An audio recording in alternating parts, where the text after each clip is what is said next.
tidak ada sesuatu yang lebih bermanfaat untuk hati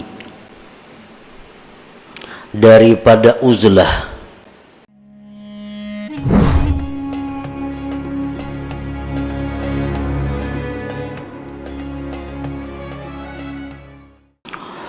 Para muhibbin rahimakumullah, al-hikmatu tsaniyata ashar min al-hikamil ataiyah.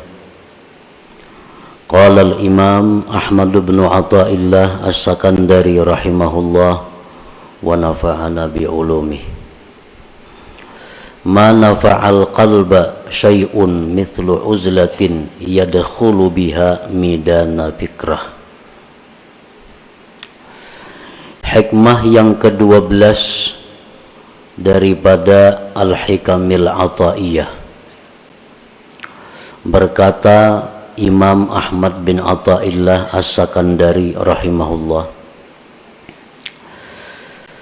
tidaklah memberi manfaat akan hati oleh sesuatu seperti uzlah yang masuk dia dengan uzlah itu akan midan lapangan pikir.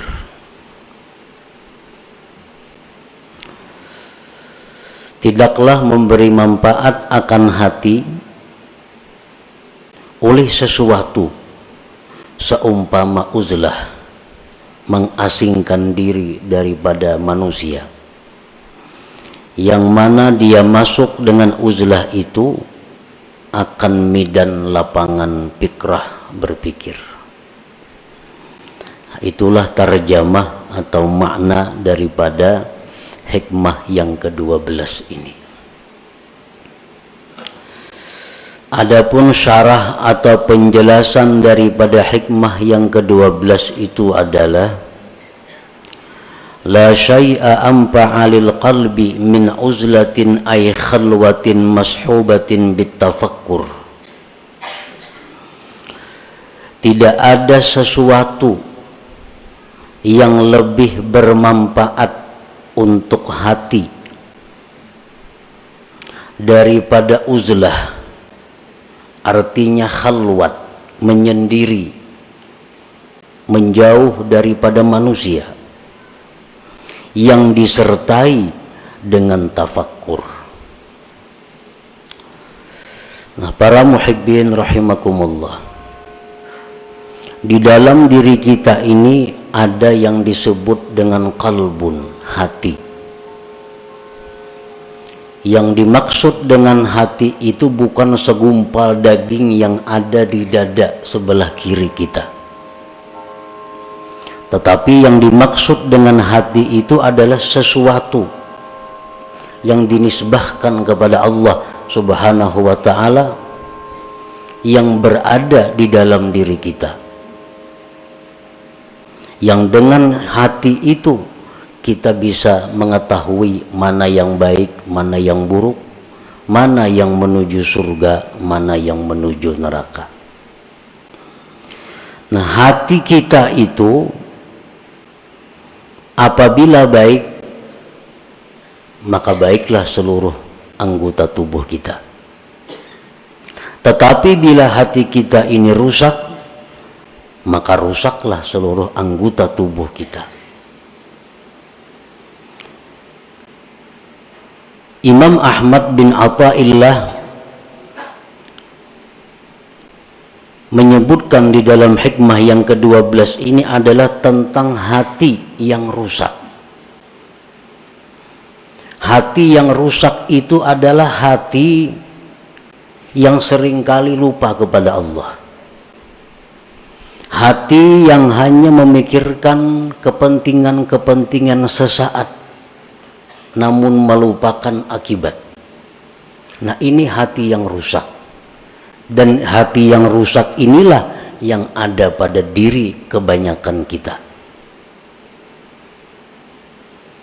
Hati yang demikian yang rusak itu kalau ingin selamat maka mesti diobati, agar bisa hati kita ini selalu ingat kepada Allah,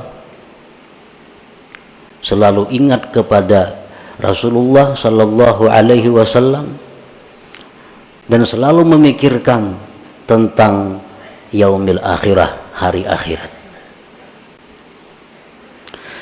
Nah, bagaimana caranya memperbaiki hati yang rusak itu? Beliau mengatakan bahwa yang paling bermanfaat, yang paling mujarab untuk mengobati hati yang rusak itu adalah uzlah atau khalwat. Artinya menjauh daripada manusia, menyendiri, tetapi disertai dengan tafakkur. Dengan kita menyendiri dan tafakkur, maka hati yang rusak tadi diharapkan bisa baik. Nah, itu yang dimaksud di dalam hikmah yang ke-12 ini. La khaira fi uzlatin ay khalwatin la tafakkura fiha wa la nuhuda li tafakkurin la uzlata ma'aha. Tidak ada kebaikan pada uzlah, khalwat, yang tidak ada tafakkur padanya. Kita menyendiri, mengasingkan diri daripada manusia, tapi kada ada tafakkur. Nah, maka itu uzlah, tidak ada kebaikannya. Sedangkan tafakkur tapi tidak uzlah, tafakkur di waktu kita berada di tengah-tengah umat, tafakkur di waktu kita berada di tengah-tengah masyarakat, maka tafakkur itu tidak akan menimbulkan kemajuan. Tafakkur itu tidak akan murni. Tafakkur itu tidak akan bersih, sehingga tidak sesuai saat yang diharapkan dengan tafakkur itu. Nah, oleh karena itu pengarang tadi menyebutkan bahwa uzlah yang disertai dengan tafakkur itulah yang paling bermanfaat untuk memperbaiki hati yang rusak itu. Nah, para muhibbin rahimakumullah, qala Rasulullah sallallahu alaihi wasallam, tafakkuru sa'atin khairun min ibadati sab'ina sanah. Tafakkur sesaat, satu mat, itu di sisi Allah lebih baik nilainya, pahalanya, daripada ibadah kita selama 70 tahun yang tidak ada tafakkurnya. Kita beribadah, misal ibadah apa, tapi kada ada tafakkurnya 70 tahun, maka harganya lebih mahal tafakkur sesaat di sisi Allah subhanahu wa ta'ala. Lianna bihi yasidul abdu ila ma'rifati haqaiqil asya wa ila ta'zimillah ta'ala wa ta'zimi kulli ma yurdi. Karena dengan tafakkur itu sampailah seorang hamba kepada mengenali hakikat-hakikat sesuatu. Dengan tafakkur itu seseorang bisa mengagungkan Allah. Dengan tafakkur itu dia bisa mengagungkan tiap-tiap sesuatu yang membuat ridhanya Allah. Nah, para muhibbin rahimakumullah, apa yang pertama tafakkur itu? Apa yang pertama mesti kita pikirkan? Yang pertama kita pikirkan adalah diri kita. Karena man arafa nafsah arafa rabbah. Barang siapa yang mengenali, mengetahui dirinya, maka dia akan mengenali, mengetahui Tuhannya. Nah, jadi yang pertama kita tafakkur, yang pertama kita renungkan adalah diri kita. Apa yang kita renungkan dari diri kita? Nah, yang pertama yang kita renungkan dari diri kita adalah limadza khuliqtu. Limadza khuliqtu. Untuk apa aku ini diciptakan Allah? Nah, itu yang pertama. Di waktu kita khalwat, di waktu kita sendiri, di waktu kita mengasingkan daripada manusia, kita tafakkur, kita berpikir, limadza khuliqtu, untuk apa aku ini diciptakan Allah. Dulunya kadada, sekarang ada. Untuk apa aku diadakan oleh Allah ini? Nah, itu yang perlu kita gali daripada diri kita, itu yang perlu kita mantapkan daripada diri kita. Untuk apa kita dicipta oleh Allah? Sebahagian manusia ada yang merasa bahwa dia hidup itu untuk mengumpul harta. Dia beranggapan bahwa dia diciptakan Allah hanya untuk mengumpul harta, sehingga sebagian besar waktunya dihabiskannya untuk mengumpul harta.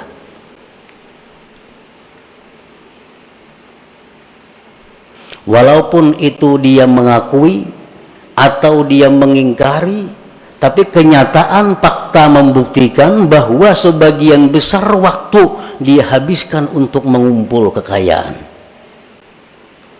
Itu secara kada langsung bahwa dia mengakui bahwa aku dicipta untuk mengumpul harta.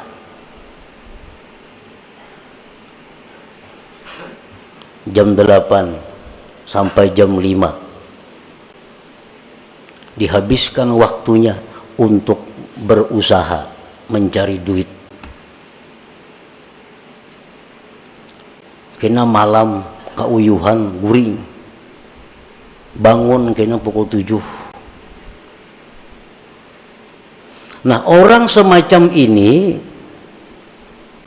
secara hal, secara isyarat bahwa dia mengatakan aku dicipta untuk mencari duit, walaupun di mulutnya kada keluar kata-kata itu, tapi tingkah lakunya menunjukkan demikian.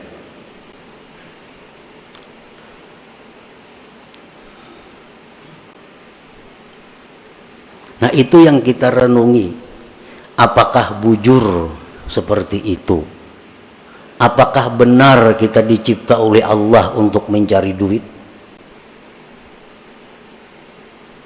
Nah, itu yang perlu tafakkur. Yang pertama kita renungi hidup kita.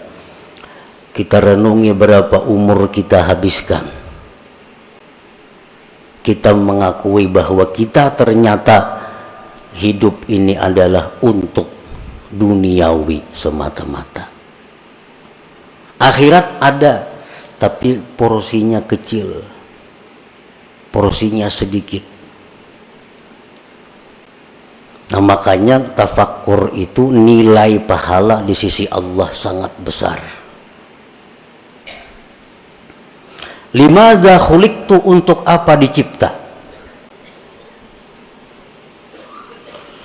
Ibrahim bin Adham, sewaktu beliau berburu, beliau adalah seorang bangsawan yang sukanya berburu.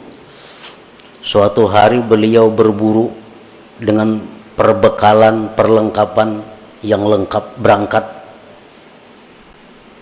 ke hutan. Di tengah jalan beliau ada mendengar hatib. Hatib itu artinya suara tanpa kelihatan orangnya. Suara itu, ya Ibrahim, alihadza khuliqta, apakah untuk ini engkau dicipta Allah? Apakah engkau dicipta untuk berburu? Ibrahim bin Adham tersadar bahwa ternyata selama ini hidupku kusia-siakan. Berpaling beliau kembali dan meninggalkan seluruh yang ada, lalu mengembara ke tengah hutan belantara untuk mencari hakikat, mencari kebenaran. Nah, para muhibbin rahimakumullah, kita diciptakan oleh Allah, wa ma khalaqtul jinna wal insa illa liya'budun. Tidak kujadikan jin dan manusia itu, ujar Tuhan, melainkan untuk ibadah. Nah, untuk ibadah. Jadi kalau kita bertanya kepada diri kita, untuk apa aku diciptakan Allah? Jawabnya, untuk mengabdi kepada Allah.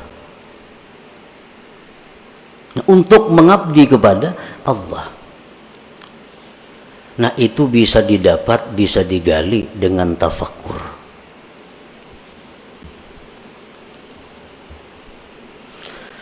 Nah, berhubung ibadah ini ada yang memerlukan sarana-sarana, ibadah ini ada memerlukan dana-dana, lalu dicarilah usaha, dicarilah duit, dicarilah makanan, dicarilah pakaian, dicarilah tempat tinggal. Supaya apa semuanya itu? Supaya bisa nyaman dan terus-menerus beribadah kepada Allah. Nah, jadi orang mencari duit itu sebujurnya adalah untuk supaya beribadah. Jangan dipaling, karena mencari duit lupa ibadah. Bila tak paling yan itu.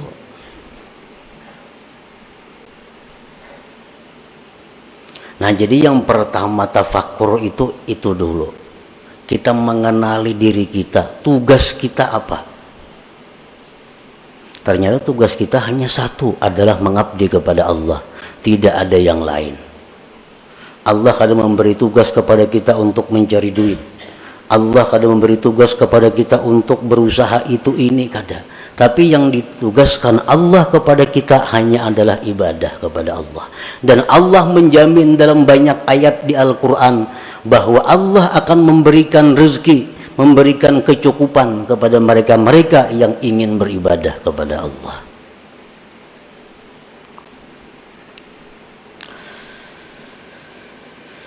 Fal uzlatu wasilatun lahu wa mu'inatun alaih. Uzlah, mengasingkan diri, itu merupakan jalan bagi tafakkur dan membantu atas tafakkur. Namun kita di tengah manusia, di tengah keributan, kita akan sulit dapat tafakkur yang murni. Tapi kalau kita di tempat yang sunyi, di tempat yang sendiri, nah itu diharapkan ada tafakkur yang bersih. Jadi menyendiri itu merupakan wasilah. Mengasingkan diri dari manusia itu merupakan membantu untuk tafakkur. Hadhihi liman laisa lahu syaikhun yurabbi. Ini uzlah bagi orang yang tidak punya guru yang membimbing dia. Wa illa, jikalau dia punya guru, fa mukhalatatus syekh wa mukhalatatul ikhwanil ladzina yu'inunah anfa'u wa aslahulah. Jika dia ada punya guru, nah maka bergaul dengan guru, bergaul dengan kawan-kawannya, maka itu lebih bermanfaat dan lebih baik baginya daripada uzlah. Jadi uzlah supaya bisa tafakkur ini untuk orang-orang yang menuju jalan Allah, tidak di bawah bimbingan guru yang tertentu. Kalau orang itu ada punya guru tertentu, maka semajlis dengan guru itu lebih baik baginya. Bergaul dengan guru itu lebih baik baginya, lebih bermanfaat baginya. Nah, para muhibbin rahimakumullah. Wa'alam anna bil khalwati fawaida, ketahuilah bahwasanya pada khalwat itu banyak faidahnya. Kita mengasingkan diri, kada umpat perkumpulan-perkumpulan, kada umpat partai, kada umpat handil, kada umpat arisan, kada umpat itu banyak faidahnya. Pertama, hifzul qalbi minar riya wal mudahanah wa ghairiha minal amrad. Pertama, faidahnya kita mengasingkan diri itu terpelihara hati daripada riya. Kan riya itu minta lihat orang. Amun seorangan siapa yang melihat? Selamat hati daripada riya, daripada mudahanah dan selainnya daripada penyakit-penyakit hati, sum'ah. Nah, selamat. Yang kedua, faedahnya uzlah itu hifzul basar min afatil manzurat, terpeliharanya mata daripada bahaya-bahaya yang dipandang. Li'anna an-nazara ilal asya yujibu tafriqatal qalbi, karena memandang kepada sesuatu itu menimbulkan terbelahnya hati. Kalau kita khalwat, napa nang kita lihat? Kadada. Lalu hati kita jadi terpukus karena mata kita kadang-kadang dilihatnya. Nah, makanya sembahyang disuruh menjangangi tempat sujud. Supaya apa? Supaya mata ini jangan melihat nang macam-macam. Karena bila mata melihat macam-macam, kena hati jadi tak macam-macam juga. Nah, dengan adanya kita khalwat, dengan adanya kita bersendiri, nah apa nang kita lihat? Nah, selamat mata. Yang ketiga, as-salamah min afatil lisan kal ghibah wan namimah wa ghairiha minal muhlikat. Selamat daripada penyakit atau bahayanya lisan seperti ghibah, nyambeti orang, namimah, anjur atar, dan selainnya daripada yang membinasakan. Kita bakhalwat, siapa dipandiri? Kada denang dipandiri.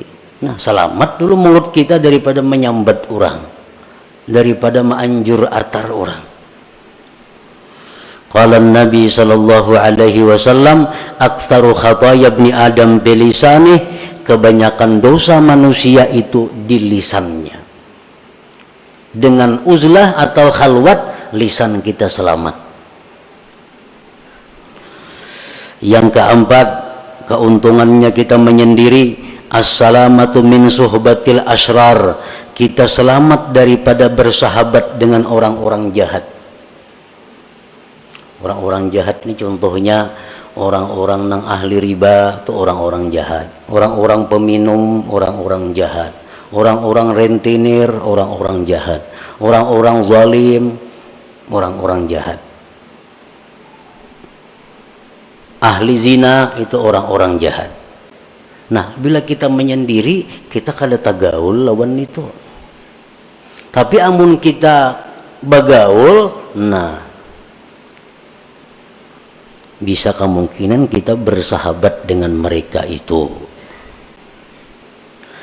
Li'anna suhbatahum fasadun azim bidinih, karena bersahabat dengan orang-orang yang jahat itu kerusakan yang besar pada agama kita. Kalau kita nih akrab lawan orang penzina, itu agama kita rusak. Akrab dengan orang nang katuju riba, agama kita rusak. Akrab dengan orang zalim, agama kita rusak.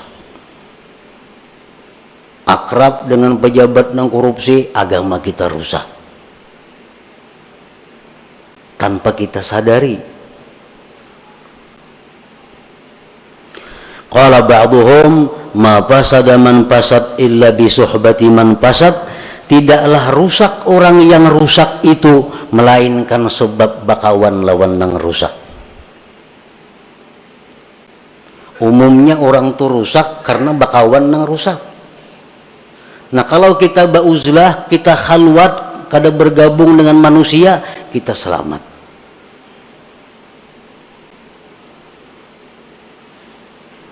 Orang-orang yang dimasukkan dalam asrar, kelompok orang-orang jahat, itu pandangan matanya itu bisa menularkan kejahatan kepada kita. Terutama kita nang kada kuat keimanannya. Orang nih, orang jahat, jangan lawan kita berjauh aja lagi. Pandangannya itu bisa mendatangkan laknat Allah kepada kita. Apalagi kekanakan halus-halus tuh. Jangan nak dijapa-japa ya orang nangka itu. Karena keringat mereka itu adalah keringat yang dilaknat oleh Allah. Jadi bahaya. bersahabat akrab dengan orang-orang yang masuk dalam gulungan asrar yang sudah dianggap orang-orang jahat itu. Pandangan matanya bisa merusak agama kita, apalagi sentuhannya maginnya lagi, apalagi memakai bekas pakaiannya maginnya lagi, minjam kendaraannya bahaya lagi. Jadi semua kejahatan, maka sesuatu yang terkait dengannya adalah membahayakan agama kita. Nah sebaliknya sama dengan orang-orang saleh, orang-orang yang dicintai Allah. Pandangan mereka itu mendatangkan rahmat, keringat mereka keringat mendatangkan rahmat. Semua apa yang bekas mereka adalah rahmat.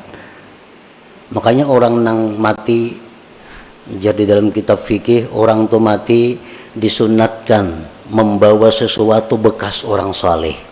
Itu kan kitab fikih ada tuh, orang mati disunatkan membawa sesuatu bekas orang saleh, bekas kainnya kah, bekas apanya kah.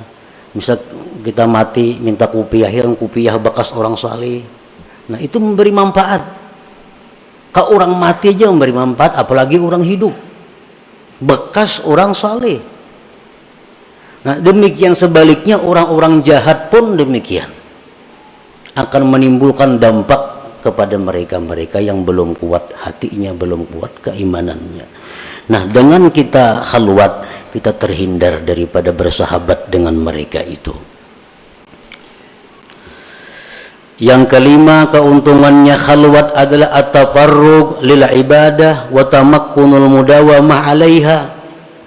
Dengan adanya kita khalwat, kita bisa lapang beribadah dan kawa terus-menerus beribadah. Misalnya kita membaca zikir 5.000 sehari. Kalau kita menyendiri kita kawa. Tapi kalau kita bergaul tengah masyarakat, nah sewaktu-waktu kita ada kita baca, karena ada acara ini, acara itu, acara ini. Apalagi macam-macam yang diikuti, ketua ini, ketua itu, ketua ini, bermacam-macam organisasi, kada baca wirid lagi. Jadwal ini ada rapat itu, jadwal ini ada acara itu. Nah kalau kita khalwat, bisa ibadah kita tuh mudawamah, bisa terus menerus. Ibadah yang mudawamah itulah yang dicintai oleh Allah Subhanahu wa taala walaupun sedikit. Yang keenam, faedahnya kita khalwat siyanatu nafsihi wa dinihi minal khusumat. Dengan adanya kita khalwat, diri kita, agama kita terpelihara daripada pertengkaran-pertengkaran. Kadang mau tapahual, saurangan siapa dihuali, siapa nang mahuali. Nah, bahuwal itu merupakan sumber datangnya macam-macam kejahatan, seperti bermusuhan, bermarah-marahan, berdengki-dengkian. Nah, semua itu sifat yang membahayakan. Yang ketujuh, rahatul qalbi wal badan. Dengan adanya khalwat menyendiri itu, hati kita lapang, badan kita pun lapang. Yang kedelapan, husuluz zuhdi wal qanaah. Orang yang khalwat ini akan diberi Tuhan zuhud dan qanaah. Kenapa kita kada kawa zuhud? Kenapa kita kada kawa qanaah, kada merasa cukup lawan nang ada? Karena kita bergaul, melihat orang makai ini hendak nukar lu berhimat mencari duit. Melihat orang ini hendak nuruti ka itu, duitnya kada ada, berhimat kina mencari duit. Berhutang masih itu kamari. Nah karena pergaulan. Dengan adanya kita khalwat atau uzlah, selamat dari itu. Yang kesembilan, wujdanu halawatit ta'ah. Nah, didapatnya manis taat. Nah ini yang penting. Kita khalwat itu, kita menyendiri itu beribadah jadinya manis. Beribadah tuh nyaman.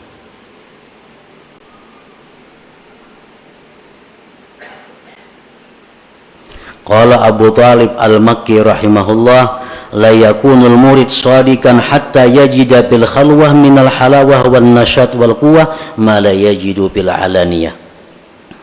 Tidaklah seseorang murid itu benar sehingga dia mendapati di dalam khalwat itu manis dan rajin kuat ibadah, sesuatu yang tidak ia temukan di tengah orang banyak. Ini menandakan kita nih bujur. Bila beribadah itu tak kuat saurangan, tak nyaman saurangan, tak manis saurangan pada di tengah orang banyak, itu menunjukkan kita bujur. Tetapi bila mana kita saurangan menguliat, kulir di tengah orang banyak rajin, menunjukkan kita munafik ngarannya. Di tengah orang banyak perajinnya beribadah. Bila saurangan sajus saja kada sanggup membaca Quran. Di tengah orang banyak 2 juz sanggup. Dalam kamar saurangan kada kawa. Nah, ini menunjukkan ada sifat munafik di dalam hati.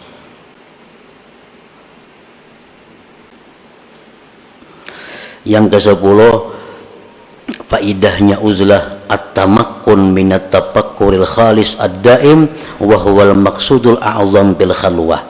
Bisa kawa tafakkur yang murni, yang terus menerus, itulah tujuan yang besar di dalam khalwat, di dalam uzlah itu. Nah, para muhibbin rahimakumullah, uzlah atau khalwat artinya menyendiri daripada orang, dan itu kada semua orang bisa melakukannya. Menyendiri. Seseorang bertanya kepada gurunya, kaifat tarik ila tahqiqil ibadah wa tahsili halawatiha.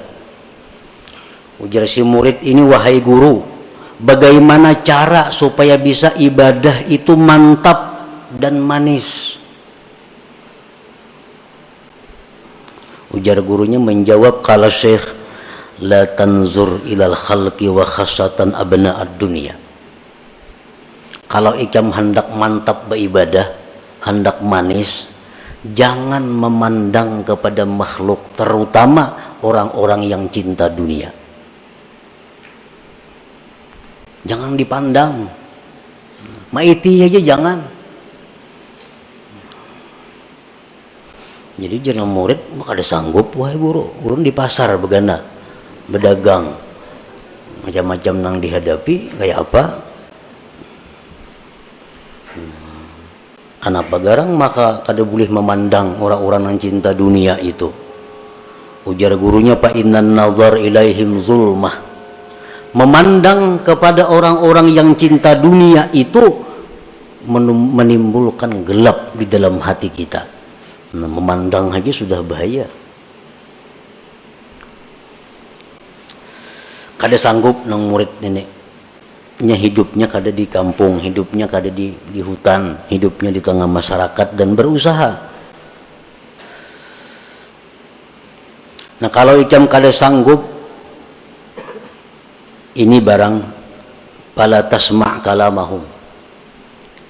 Ayo ikam memandang mereka, tapi jangan mendengari pembicaraan mereka. Jangan dengari perkataan-perkataan ahli dunia. Kada kau melihat TV lagi tuh, berita-berita.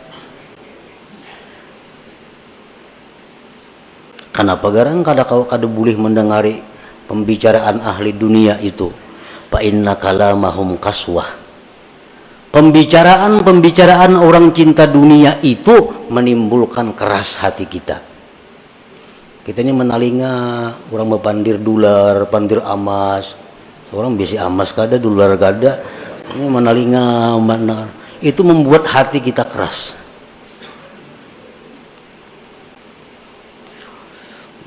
Bagi si murid tadi kada kawa juga, kada mendengari guru wana. Bertemuan hari-hari. Lalu ujar gurunya, amun ikam kada kawa juga, kada mendengar mereka itu, fala tu'amilhum.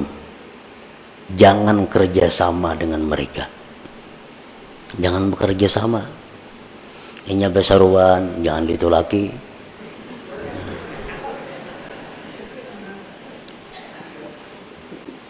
orang-orang bakhil tuh, orang-orang bakhil besaruan jangan ditulaki. Kenapa? Makanannya itu daun penyakit. Itu ujar Nabi medahkan. Orang bakhil tuh makanannya itu penyakit. Kayak apa mengetahui orang tuh bakhil kadanya. Tahu ini di kampung tuh kadang alih kada. Bila kada terdengar menyumbang, kada terdengar baruhan, bakhil ngarannya. Orang hadi tulaki. Orang kada bisa baruhan tuh bakhil ngarannya. Nah, inya baruhan jangan tulak penyakit. Itu jar Nabi kita medahkan itu.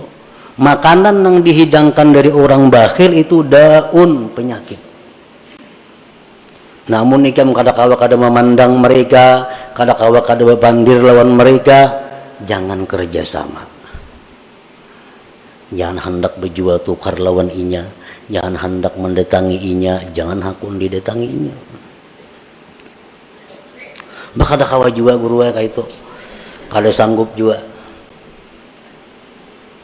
Nah, jaguru nang terakhir, mun ikam kada sanggup juga itu, pala taskun ilaihim, jangan ikam tentram kepada mereka. Ini yang terakhir, jangan tentram. Kadang-kadang hati kita nih, bila parak orang sugih asa nyaman, nah itu iya ngaran tentram melawan mereka. Bila parak orang miskin bepaluhan sakada nyaman. Nah. La taskun ilaihim, jangan tentram kepada mereka. Janganlah dijadikan orang-orang cinta dunia itu penentram hati kita, jangan. Fa inna sukun ilaihim halakah, karena mencari tentram kepada mereka itu kebinasaan kita. Nah ini terakhir. Jadi ayuha hendak memandang mereka, hendak mendengari perkataan mereka, hendak bekerja sama lawan mereka, tapi sebuting. Jangan hendak tentram, jangan hendak merasa tenang dengan mereka itu. La yajidu halawatal ibadah man kana qalbuhu sakana ila ghairillah, tidaklah bisa mendapatkan manisnya ibadah orang nang hatinya itu tentramnya kepada selain Allah.